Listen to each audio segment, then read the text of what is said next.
Morning. Look at my hat. It's all messed up. It's all messed up. Okay.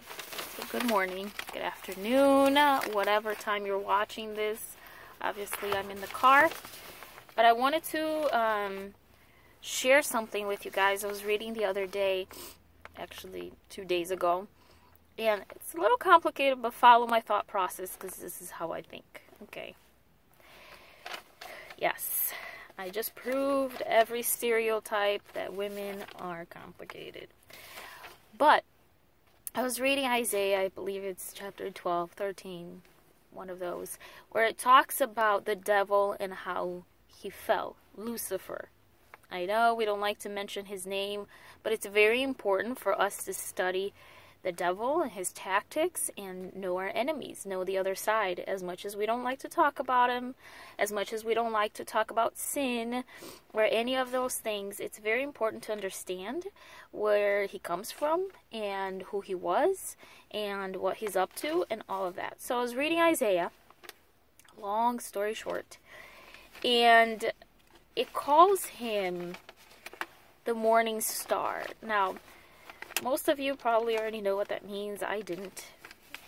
I don't really study the devil. So, I didn't. So, I went to good old Google. And I Googled morning star. Morning star is right before the sun rises.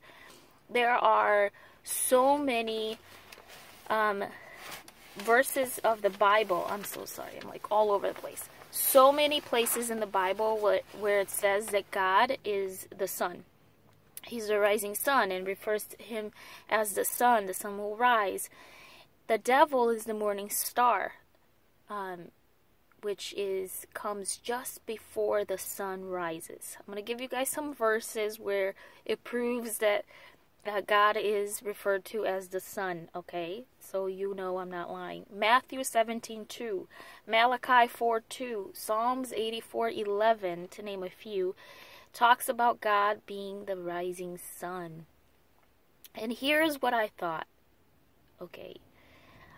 Because nighttime is sunset to sunrise. We all know that. It's obvious. But sometimes we're going through things. Now, this started happening. Always something is happening in my life. My life is very full of drama 24/7. If it's not one thing, it's the other. But about December of last year, someone came into my life where it kind of turned on the warning signals. Like, this person is not from God. You know, like, be careful. And it could be a situation in your life. It could be a person. It could be a friendship. It could be a family member. You know, we all have those people where God is like, no, no, no, no, no. And so these warning signals start going, right? And we can either, the more you pray for discernment and the more you seek him, the more discernment you have. And we can either ignore those voices when it comes along, or we can listen to them. I usually ignore them. Not a good situation, but I usually do. And it always goes wrong. When I don't ignore those voices, right, the discernment voices in my life, then it goes right for me, obviously. So it started December, and then January something happened too, where it was like, I don't know if for whoever knows, but I'm going to mention this. If you guys want me to make another video talking specifically about it, I can make that video because it has everything to do with disobedience of God's word and everything. It's a whole testimony all on its own.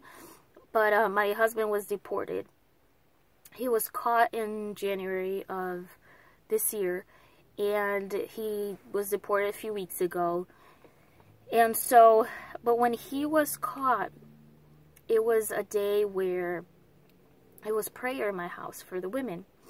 And a few days before, I had just talked to my pastor. I had talked to a whole bunch of people because I was planning vigils in my house. I was planning to do a whole, like, visit people and pray with people and do a whole bunch of stuff.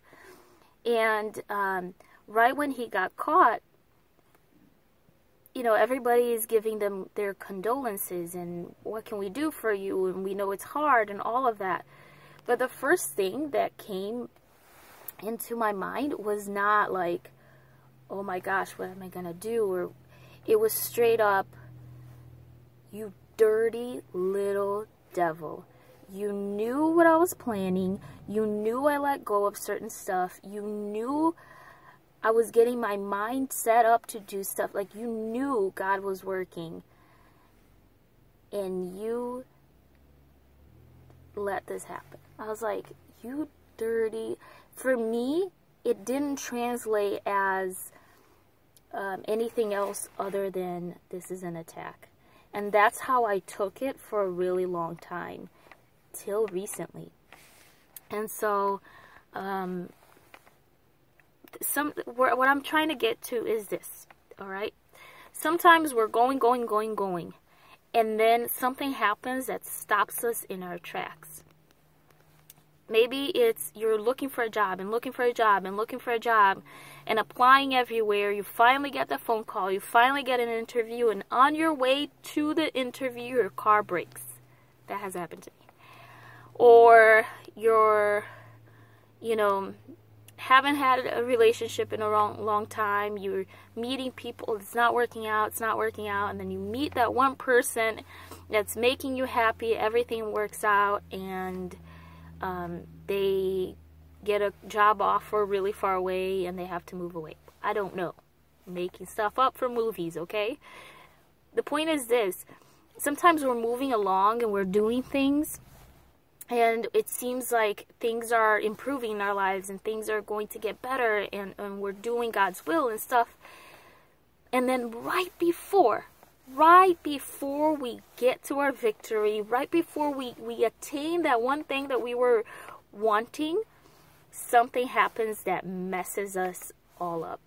And we have to take 10 steps back. And sometimes we look around when that happens and we're like, oh my gosh, I want to give up. I remember a few days later, because when all of this happened, there were a lot of people. My friends stayed over my house, and there were a lot of people around me, and I don't do people. Like, I need to be by myself to process everything. And the first time that I was by myself, it was, I believe, a Monday night or Tuesday night, and I put my kids to sleep. My house is a mess, because, you know, reflected how I was inside, and I just lost it.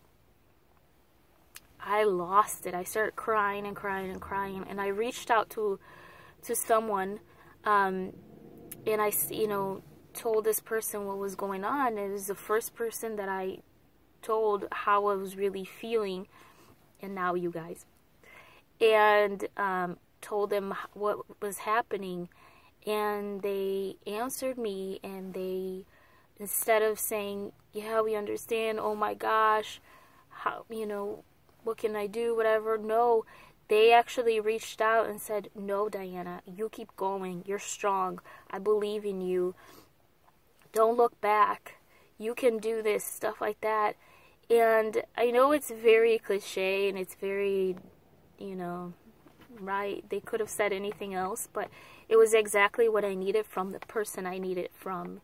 And I looked around, after we were done talking, I looked around my house, and I said, you know what, yes, I can do this, you know, if God allowed this to happen, then I can do this. And here's the thing, when we're fighting so hard for something, and we're trying so hard something, and we're finally like feeling like we're getting out of the pit for whatever it is, it could be a job, a relationship, whatever, you know, when you're finally gonna get it, and then the devil shows up, that morning star shows up right before the sun rises and stops you in your tracks, you have two choices. You can either cry in a corner and die and kill your dreams with it, or you can lift your head like the daughter and son of God that you are, look around and get perspective. Because everything that happens in our lives, even when it's devil led, God allowed it, right? God allowed it to happen. Or else he could have stopped it. So you look up and you take perspective of your surroundings, because maybe you had the right mindset, but you had the wrong people around you. Maybe you had the right mindset and you're going the right direction, but you needed different resources. Maybe you had the right mindset and the right ideas, but the direction that you were going, it was going to lead you to, was wrong. And so God allowed it to happen so that you could take a few steps back, so that you could get perspective. So you get perspective and you keep going. But one of the things that I want to encourage you is this. Psalms 30, verse 5 says this. I'm going to read it to you because I read it in English. It says this: for his anger lasts only a moment, but his favor lasts a lifetime. This is the point I want to make. Weeping may stay for the night, but rejoicing comes in the morning. We've all heard this, right? Weeping may stay through the night, but rejoicing comes in the morning. Morning is signified when the sun rises, but every single sunrise, there is a morning star before it. Every single time you're going to conquer something in your life, whatever it is, spiritual or not, you better believe the devil's going to show up to try to mess it up. So you either let him mess up your plans and stop you in your tracks, or you lift up your head, you take perspective, and you say, okay, God, what can I learn from this, and how can I do it differently? How can I still do what I was planning to do, go for a job, do prayer groups, whatever? How can I still do this in this new moment of my life, in this new place that I am, in this new direction that I am? And you get perspective. But here's the thing that I want to encourage you today, and you already know this, but sometimes we need a reminder. There's always a nighttime. And you may look around and it's so dark and you don't know what to do. But trust assured, the sun always rises in the morning. It seems gloomy sometimes it's raining with it, but the sun always and never ever fails to rise in the morning. God will always come back to rescue you. He will always come back over and over and over. Just like the sun rises over and over and over again every single day, he brings another day, brings another daylight. So does God.